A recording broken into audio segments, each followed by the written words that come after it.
Hi Year 11. So today I'm going to show you how to add finer details. This should be the third part, I'll call it, rather than third lesson of doing your watercolour printing plate. So the first lesson was just really pale colour washes, so a little bit like this. And then the last lesson, or the last stage that you had, was to build up a little bit more intensity maybe in some areas with the colours. It could have been to refine some of the edges, maybe to bring in another colour, and you would have something that looks like this. Now what I'm going to show you how to do today, turn it this way around, is how to add some detail into the textures of your piece. So if I go back to looking at the two examples which received a grade 9, you'll be able to see some of the techniques that you can use. So you might decide, like this top part here, okay, just like I've done on my example, you might decide to paint colours inside any of the textures, especially the larger textures. So when it's printed, it actually engraves the back and makes like a little bit of a well, so you can actually put the colour in. So that's a good idea to do for things such as lentils, rice, I'm trying to think if there's anything else, like the barley kind of mixed pack that we had. You've also got options where you can paint into details. So on this one here, they've used a metal mesh, and then they have added some colour into just some areas, so they've not done every single one. This area here was creased tinfoil, and they've enhanced those creases by just adding another layer. Here where we've had corrugated cardboard, they've worked back into that section. They've added colour onto the rice here. And then you also get the opportunity, but it's not during this section, it's actually the next one, to add on more detail which isn't there. So that would be looking at things that we used when we done our leger painting. So you can add in pattern, you can add in pointillism, you could add in further details using other media such as fine liners, coloured pencils, etc. But for today, I'm just going to show you how to add the paint onto what is already there, just to enhance it. So to get started, most of you have been using this tin, which is the ones that I cleaned and set up. So that's the one I'm assuming that you've been using. Now that we're at this stage, you are able to add and build the pigment into your piece. We're starting off really watery and pale, and as we build it on and we add those layers, we're able to use more pigment, so more colour. You might decide that you want to bring in other palettes. So this palette, which you've all used before, I know this one's filthy, you'll be able to find in the art room at the back. If you want to have a go at using that one, you can do. You'll find the colours are a little bit more pigmented, a little bit brighter. If you want to just carry on with the one that you've been using, again, that's absolutely fine. Right, so let me just try and zoom in.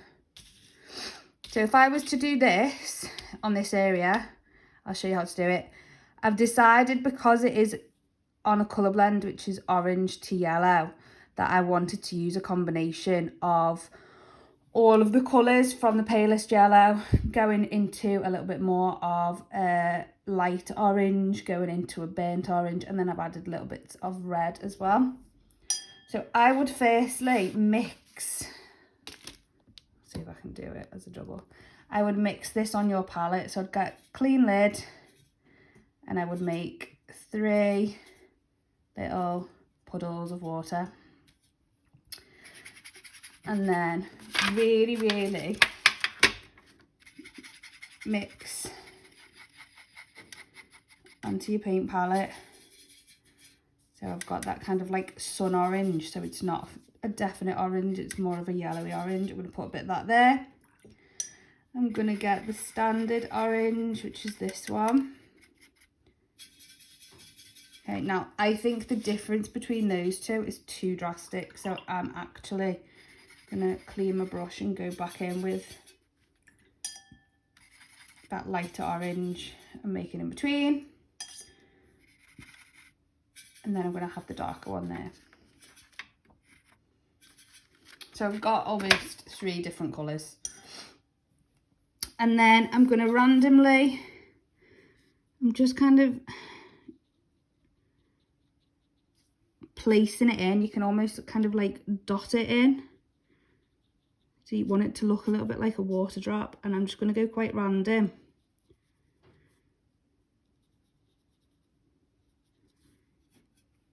Really concentrate while you're doing this, because yes, the paper is almost hollowed out from the texture, but if you're talking to the person next to you and messing around, it could bleed, and that means like spread all over your work. So I've done the middle colour. I'm going to go in with some of this yellow colour. Now you might think that the yellow wouldn't actually show up on top of the yellow, but remember that we've mixed it a lot more than when we've done the wash, and it will also show up on the darker areas. And there's another little trick for doing that, so I'll show you that in a sec. And then I'm going to get the darkest one, and I'm going to do the same thing. Now you don't have to do this on every single piece. You might decide to just do some. Completely up to you. I'm sure you get the idea.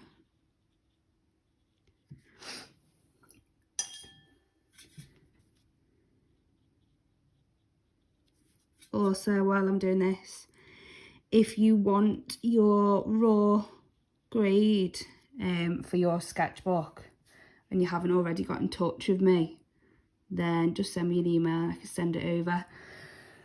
Quickly, just explain what that is. So that is your raw marks. So normally when we do your final grade, it's a combination of different marks. So that is just the marks for your sketchbook. So just the mechanical objects project. It does not include the marking for this piece, so your watercolour piece, or any of your extended projects. So that's the portraits or the architectural buildings. They are not included in that grade. Okay, now at the end of May, beginning of June, me and Miss are going to then be looking back at your work and also taking these two new pieces into consideration and seeing whether that can make your grade go up. And if it can, fantastic. It would be very rare for it to go down, because obviously you're adding more pieces.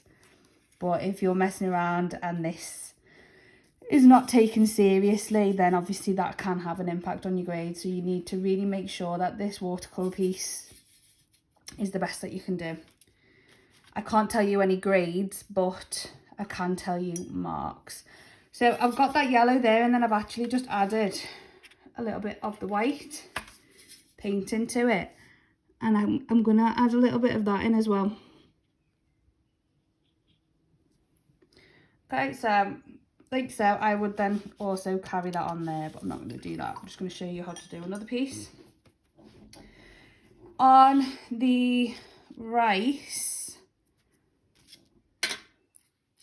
I'm going to go for this section here. Now that is done in blue. Now I could go back into that in blue if I wanted to, or I could go into it with another colour that would make it stand out, like green. I'm going to go in with blue and green. So I'm going to do a bit of a colour fade. So first part, exactly the same. Just really carefully place it in. Apologies if I'm breathing really heavy on these videos. It's not easy to it's not easy to breathe while you're pregnant. So just turn the volume down, I apologise. Right, so we've got blue, and then I'm gonna show you on this palette. So I've got the dark blue, and I'm going to bring it into green. So that's my green. I'm using the darker green. I'm going to add the darker green first at the bottom, and then I'm going to mix it on my palette when they join, so I get a colour fade. Now this part of the painting process, so adding these fine details, this is what's going to show me what students can add intricate, controlled and accurate details, okay, who is able to use paint to a high level and develop something which is basically just a colour wash and textures into a piece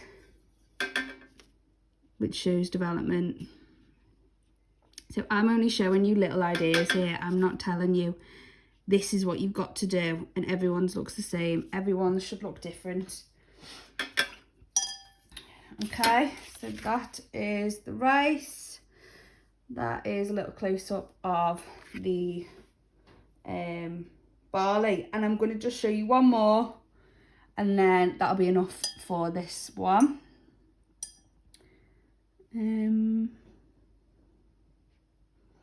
We should have gone.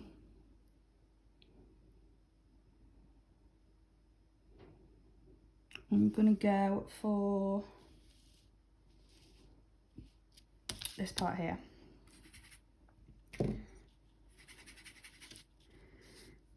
So I'm gonna start off doing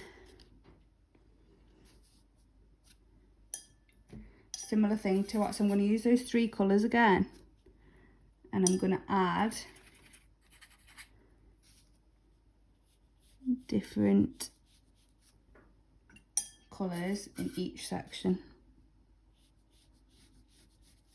So it's looking at what you've got and trying to enhance it, okay? That's pretty self-explanatory.